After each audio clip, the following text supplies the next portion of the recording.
আসসালামু আলাইকুম। আমি হোমমেকার মুন্না ব্লগসের মুন্নি। আজও হাজির হয়ে গেলাম নতুন আরেকটা ভিডিও নিয়ে। আশা করছি কাছে দূরে দেশ বিদেশে যে যেখান থেকে আমার এই ভিডিও দেখছেন বা দেখবেন সবাই ভালো আছেন। আমরা আলহামদুলিল্লাহ ভালো আছি। আজকের ভিডিওটা আমি গত ভিডিওর পর থেকে শুরু করেছি। মানে সব কিছু তো আমি আসলে গুছিয়ে গাছিয়ে নিয়েছিলাম রান্নার জন্য, সেহেরি, তারপর হচ্ছে কি ইফতারের জন্য যা যা করার সব গুছিয়ে নিয়েছিলাম। তারপরে আমি নামাজ বা অন্যান্য কাজগুলো কমপ্লিট করার পরে হাতে তো অনেকটাই সময় থাকে, শরীরে আসলে ঘুম চলে আসে, কিন্তু তো ঘুম থেকে উঠে আবার নামাজ আদায় করে আবার রান্না করে গেলে খুবই ক্লান্ত লাগে, কেমন জানি শরীরটা মেজমেজ করে। যার জন্য ভাবলাম যে একটু বসে বসে হাতের কাজ করি। তো সামনে যেহেতু ঈদ আর আমাদের বাচ্চাগুলি তো আসলে কিছু বানিয়ে দিলে খুব খুশি হয়। তো তানু তো বলেছিল যে ও ঠিক মতো পড়াশোনা করে, আমি কেন ওকে ক্লিপগুলো বানিয়ে দিচ্ছি না। তো ভাবলাম যে ক্লিপগুলো আস্তে আস্তে বানিয়ে নিই। তো আমি কিন্তু আমার যে সামনের ফ্ল্যাটে যারা থাকে আর কি, ওনার কাছে অনেক সুতা ছিল, সেখান থেকে আমি অনেক সুতা নিয়ে আসছি। প্রায় 3 কিলোর মতো এই সামারিয়ান সুতা এনেছি, তারপরে উল সুতা এনেছি। তো ভাবছি আস্তে আস্তে সব কাজ কি করে নেব, তবে সব কিছুই আসলে নিজের জন্যই করব, কোনো বিজনেস টিজনেস এসবের জন্য না। আর আমি এটা আসলে তেমন একটা বুঝিও না। যদি এটার সাথে, তবে ইচ্ছে করে না যে ঠিক তা না, যদি কে এমন পরিচিত থাকতো আমার কাছাকাছি যে আমি করে দিতাম, সেগুলো আসলে বিজনেসের কাজে লাগাতো বা আমাকে বলতো যে আমার কাছ থেকে নিত, তাহলে হয়তো বা করতাম। কিন্তু ওই যে নিজের উদ্যোগে সম্পূর্ণ মানে নিজের ক্যাপাসিটিতে কিছু করা, সেটা মনে হয় না আমার দ্বারা হবে। কারণ আমি তো বাইরেই যাই না, বাইরে গেলে তো এসবের সাথে আসলে সম্পৃক্ত থাকা যেত।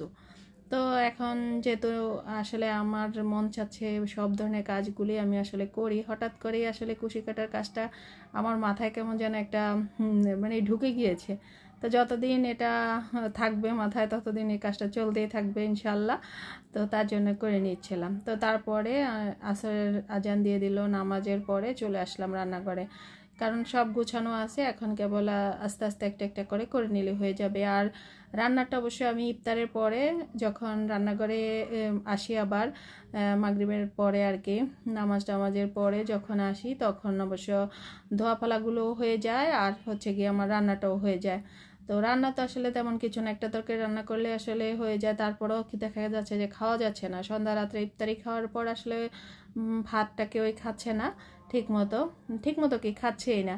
তো তার জন্য আসলে কেবল স্যারের জন্য আসলে আয়োজনটা করতে হচ্ছে। তো আমি এখানে কিছু নাগেটস নিয়ে নিলাম।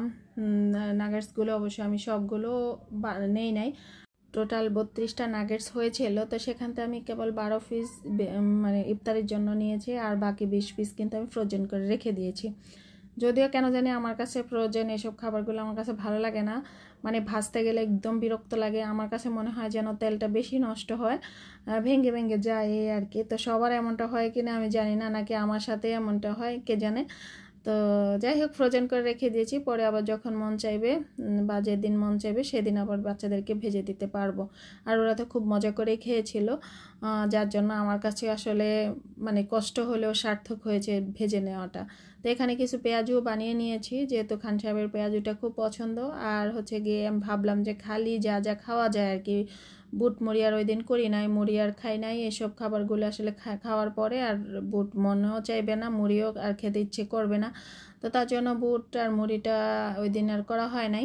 তো আমি নাগেটসগুলো ভাজবো, তারপর হচ্ছে গিয়ে যে তার আগে আমি যে ডিম চপ বা ডিমের ডেবেল যেটাই বলেন না কেন সেটা ভেজে নিচ্ছি। আর হচ্ছে গিয়ে পেঁয়াজটা তো ভাজা হয়ে গেল। তো এক এক করে আসলে সব কিছুই ভেজে নেব। আর 2টা করেই আমাদের ডিমের ডেবিল হয়েছিল, ডিম চপ খেয়েছিলাম আমরা। আর এই যে বললাম সন্ধ্যা রাত্রেবেলা আর কেউ ওই খাবারটা খায় নাই আর কি, আর খেতে ইচ্ছেও করে না। এসব খাবার খাওয়ার পর শরবত টরবত পানি টানি খেলে আর না খেতে ইচ্ছে করে না। আর বাচ্চারা তো রোজা রাখে, এমনিতেই টায়ার্ড থাকে, আর পানি টানি খেলে তারা এমনিতে মনে কেমন যেন ঝিমিয়ে যাচ্ছে এই আর কি। তারপরে তো আবার তারাবির নামাজ আছে, ছেলে তো মসজিদে যে নামাজটা পড়ে আসে, মেয়ে অবশ্য বাসায় আমার সাথেই নামাজটা আদায় করে। আর হ্যাঁ, পড়াশোনা আছে, প্রাইভেট কোচিং সব কিছুই তো আছে, যে শুধুমাত্র কেবল স্কুলটা বন্ধ, এই যা। তো তাদের জন্য আসলে চেষ্টা করি তারা যেন সুস্থ থাকে আর মানে তাদের মনপুতো যেন খাবারটা হয় সেদিকে আসলে খেয়াল রেখেই চেষ্টা করতেছি, এক এক দিন এক একটা করে দেব। আর আমার শত কষ্ট হোক তাতে আমার কিছু হবে না, কারণ ওরা ভালো থাকলে আমার ভালো। আর ওরা যদি শরীর কোনো রকম হয়ে যায় তাহলে আসলে আমার কোনো কিছুতেই আসলে ভালো লাগে না। তো এই তো ডিমের চপগুলো ভাজা হয়ে যাচ্ছে, আর আমার মেয়ে তো বারবার আমার কাছে আসতেছে, দেখে বুঝতে পারতেছেন সে কিন্তু আমার পাশে দাঁড়ানো। তবে শরবতটা ও কিন্তু বানায় প্রতিদিন। তারপর হচ্ছে গিয়ে শসা বা ক্ষীরা যেটাই থাকুক সে আমি তো ছিলে রেখে দিই, পরে সেটা কিছু কুচি করে কিছু স্লাইস করে নেয়। তো সেটা সে করে নেয় আর কি। আর ফল ফ্রুটস থাকলে তার বাবা কাটে, আর টেবিল গোছানো তারা সব বাবা মেয়ে করে নেয়। আর আমার ছেলে এসব পারেও না, সে করতে চায়ও না। যদিও কোনো কিছুর জন্য বলি তখন ও করে কি বলে তিতলি আম্মু ডাকে, এটা বলে দেয়। তো এমন একটা অবস্থা আর কি। তো আমি আস্তে আস্তে ভেজে নিচ্ছি, আর এগুলো ভাজতে ভাজতে আজানেরও প্রায় টাইম হয়ে গিয়েছিল। তো তাড়াহুড়ো করে যে কিভাবে আমি করেছি কি আর বলবো, কারণ আজানের আগে তো টেবিলটা আসলে গুছিয়ে নিতে হবে। আর যেহেতু সবাই রোজা, আর ইফতারটা সঠিক টাইমে করাই উত্তম। তো আসলে যত আগেই আসি না কেন মনে হয় যেন কি ইফতারের সময়টাতে আর একটু টাইম হলে মনে হয় যেন ভালো হয়, এমন একটা অবস্থা হয়ে যায়। তো এই জন্য আসলে আমি চেষ্টা করি একটু আগে আসার জন্য। আবার ভাবি কি আগে ভেজে রেখে দিলে এগুলো কেমন জানি পতিয়ে যায়, মুচমুচে ভাবটা থাকে না, সেদিকেও আবার মানে খেয়াল রাখতে হয়। মানে এক কুল উকিল দুই কুলে বিপদ, কি আর করা। তো এখানে তো আমি ডিমের যে চপটা বানিয়ে নিয়েছিলাম, তারপরে কিন্তু কিছুটা ভর্তা থেকে গিয়েছিল, তো সেটা দিয়ে আমি 4টা আবার চপ বানিয়ে নিলাম আমাদের 4 জনের জন্য। একটু বড় করেই বানিয়েছি। তারপরে সেটা বেসনের মধ্যে গুলিয়ে করে নিচ্ছি। তো বেসনটা তো আমার ঘরেই রেডি করা।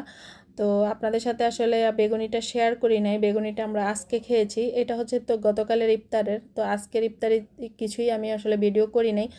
আর বেগুনি বানিয়েছিলাম, এত সুন্দর হয়েছে আর খেতেও মুচমুচে, মানে খুব মজা হয়েছিল। তো আমার বেসনটাও পারফেক্টভাবে আসলে রেডি করা হলো, তাতে আমার কাছে যে কি ভাল লাগতেছে কি বলবো। আর এখানে যে আমি লাউয়ের বাকল, গাজর, আলু, সিম এগুলো কুচি করে কেটে নিয়েছিলাম, তো সেটা দিয়ে পকোড়া বানিয়ে নিচ্ছি। তো আমি কিন্তু লাউয়ের বাকল তো সবসময় ভাজি খাই, পকোড়াটা আসলে খুব কম খাওয়া হয়। তো ভাবলাম যে রোজার দিনে ভাজিটা আর খাওয়া যাবে না, যেহেতু সন্ধ্যা রাত্রে খাবারটা খায় না, সেহরিতে সামান্য খাবার খায়, তাও আবার যে কোনো একটা তরকারি দিয়ে খেয়ে নেয়, তার জন্য আসলে মানে ভাজিটার করি নাই। তো ভাবলাম যে পকোড়া করে নেই, আর বাকলটা ফেলতেও কেমন যেন কষ্ট লাগতেছিল, যেহেতু বাচ্চারা পছন্দ করে তার জন্য। তো পকোড়াগুলো বানিয়ে নিচ্ছিলাম, তো অনেকটাই হয়ে গিয়েছিল। তো গতকাল তো কয়েকটা ভেজেছি, আর বাকিগুলো কিন্তু আমরা আজকে খেয়েছি। সেটা আজকে ওই যে বললাম আজকের কোনো কিছুই কিন্তু আমি ভিডিও করি নাই, যার জন্য আপনাদের সাথে শেয়ার করতেও পারবো না। তো এই তো পকোড়াগুলো ভেজে নিয়েছি, পকোড়াগুলো ভাজা হয়ে গেলেই কিন্তু আমার রান্নাঘরের কাজটা মোটামুটি কমপ্লিট হয়ে যাবে। তারপর সরাসরি আমি চলে যাব ডাইনিংয়ে। তো এই তো খান সাহেব তরমুজ কেটে নিয়েছেন, তারপরে হচ্ছে গিয়ে পেঁয়াজগুলো এই তো এ কটা পেঁয়াজও ভেজেছি, পেঁয়াজগুলো মুচমুচে হয়েছিল। ডিম চপ, তারপর হচ্ছে গিয়ে আমার নাগেটস আর শরবত, তারপর হচ্ছে গিয়ে পকোড়া, তারপরে চপ, এই সব কিছুই ছিল। তো খেতে দারুণ, মাশাল্লাহ কি বলবো, খুব তৃপ্তি সহকারে বাচ্চারা খেয়েছে। আমি গত ভিডিওতে বলেছিলাম ওরা যে এত খুশি হয়েছে কি বলবো, মানে আমার এত খাটাখাটনি কিন্তু আমার সার্থক হয়ে গিয়েছে। তো এই তো আমরা সবাই খেয়ে নেব। আর কারণ আজানটা কিন্তু পড়ে গিয়েছে, যার জন্য যে খেজুরটা দেখতে পেলেন কম। তো বাপ বেটি ছেলে 3জনই অপেক্ষা করতেছিল আমি কখন টেবিলে আসব আর ভিডিও করব, কারণ সেটার জন্য আমি নয়তো আবার কিছু খেয়ে ফেললে বলবো যে আরে আমার ভিডিও করা হয় নাই। তার জন্য তারা আবার অপেক্ষা করতেছিল যে আমি ভিডিও করব, তারপরে তারা খাবে আর কি। তো এই তো আমরা 4 জনে বসে আলহামদুলিল্লাহ খেয়ে নিয়েছিলাম খুব মজা করি। তো শরবত কিন্তু একটাই রেডি করি, কারণ 2-3টা করতে গেলে না পানি খেতে খেতে আর অন্যান্য খাবারগুলো খাওয়া যায় না, আর কেমন যেন মানে ক্লান্ত হয়ে পড়ে, যার জন্য একটা শরবতই আসলে রাখতেছি। নয়তো আম ছিল, বাঙ্গি ছিল, গতবার সব কিছুই কিন্তু আমি সিজনে ফ্রোজেন করে রেখে দিয়েছিলাম রমজানে খাবো এই আশায়। তো দেখছি সামনে সেগুলো বের করে নেব ইনশাল্লাহ, আর সেটা তো অবশ্যই আপনাদের সাথে শেয়ার করব। তো আমার মেয়ে কিন্তু একদম ডাইনিং টেবিলের উপরে উঠে বসেছে, সে ডাইনিং টেবিলে বসে বসে খাচ্ছে। কারণ আসলে আমরা 4 জন যদি ডাইনিং টেবিলে বসি তাহলে না খাওয়া হয় না, যেহেতু আমাদের টেবিলটা একটু সাইডে, তার জন্য। তো আজকের ভিডিওটা এ পর্যন্তই। সব ভালো থাকবেন, সুস্থ থাকবেন। আল্লাহ হাফেজ, আসসালামু আলাইকুম।